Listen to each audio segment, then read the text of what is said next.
자, 한번 상상해 보세요.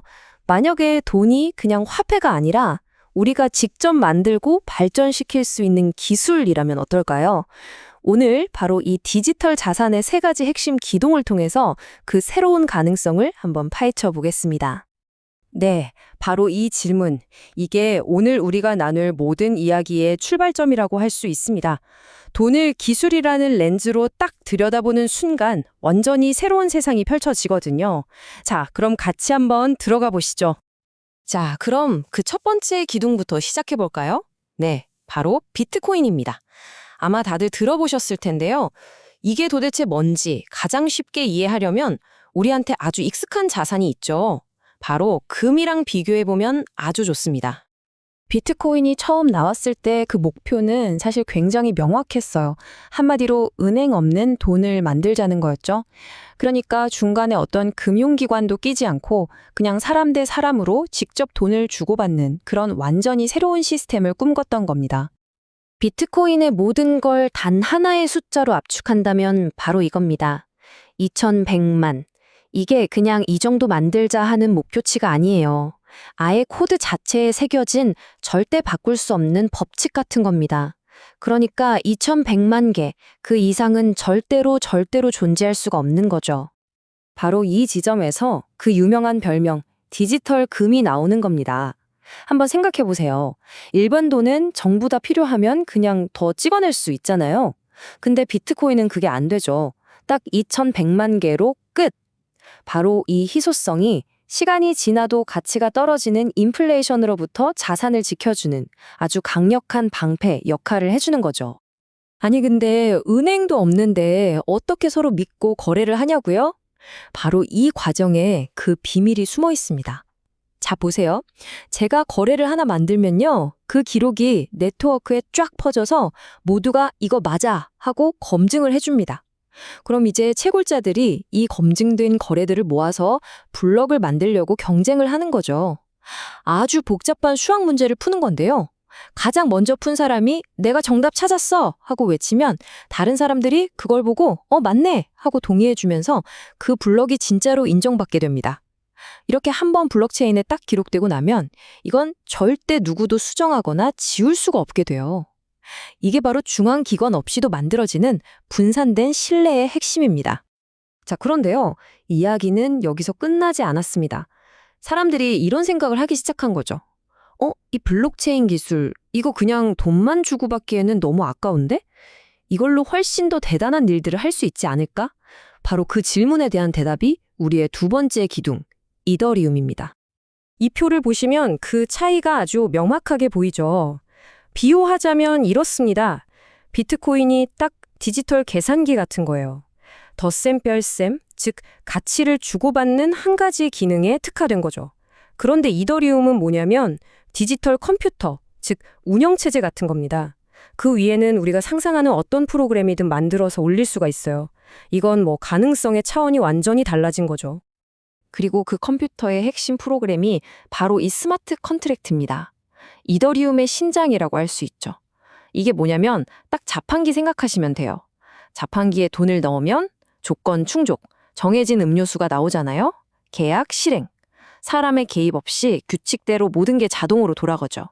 스마트 컨트랙트가 바로 그런 겁니다. 변호사나 은행 같은 중간 관리자 없이 코드 자체가 계약서가 되고 또 집행관이 되는 거죠. 모든 게 투명하게 자동으로요. 근데 이 이더리움이 최근에 정말 엄청난 업그레이드를 했습니다. 바로 작업 증명 방식에서 지분 증명 방식으로 바꾼 건데요. 가장 큰 변화는 에너지 소비를 무려 99%나 줄였다는 겁니다. 엄청나죠? 근데 이게 그냥 착한 기술이 됐다는 걸 넘어서요. 더 중요한 건 이제 네트워크 사용량이 많아지면 수수료가 소각되면서 오히려 전체 이더리움의 양이 줄어들 수도 있게 됐다는 거예요. 즉, 쓰면 쓸수록 희소해지는 디플레이션 자산이 될 가능성이 열린 겁니다. 자, 그럼 이 이더리움이라는 월드 컴퓨터 위에서 사람들은 실제로 뭘 하고 있을까요? 이 차트를 한번 보세요. 그냥 ETH를 주고받는 건 사실 전체의 작은 일부에 불과합니다. 가장 큰 덩어리를 보세요. 바로 디파이, 탈중앙화 금융이죠. 예금, 대출, 투자 같은 금융활동들이 은행 없이 이더리움 위에서 돌아가고 있는 거예요. 이더리움은 이제 단순한 코인이 아니라 그 자체로 하나의 거대한 경제 생태계가 된 셈입니다. 자, 지금까지 비트코인, 이더리움 얘기를 했는데요. 한 가지 문제가 있죠. 가격 변동성이 너무 크다는 거. 이래서는 실생활에서 쓰기 좀 어렵잖아요? 바로 이 문제를 해결하고 디지털 세계와 현실 세계를 이어주는 다리가 등장합니다.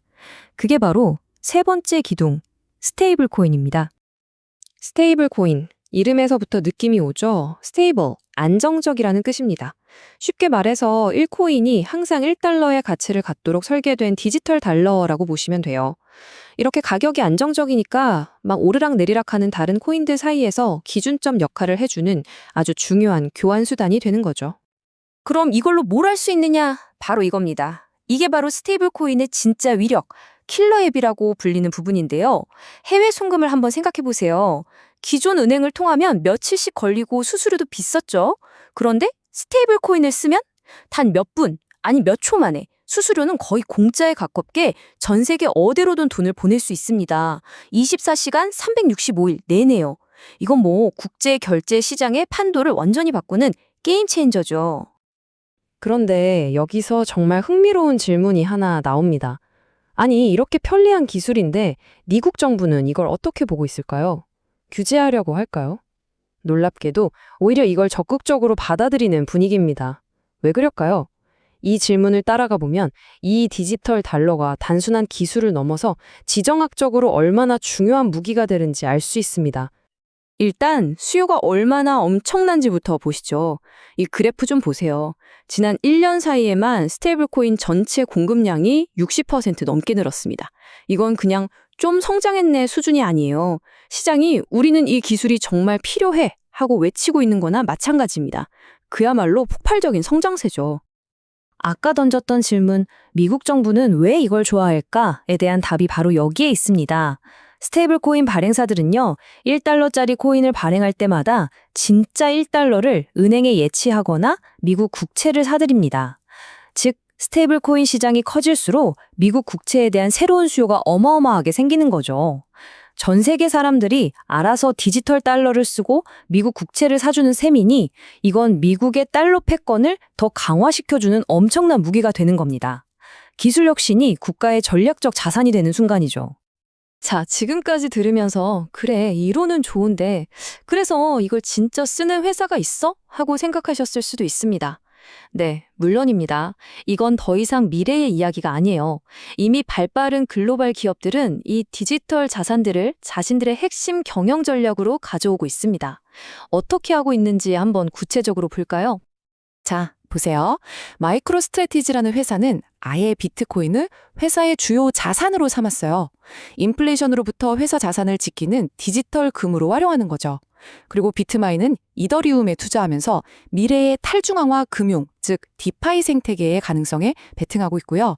마지막으로 서클은 우리가 방금 얘기한 스테이블 코인 USDC를 직접 발행하면서 전통 금융과 암호화폐 세계를 잇는 튼튼한 다리를 놓고 있습니다.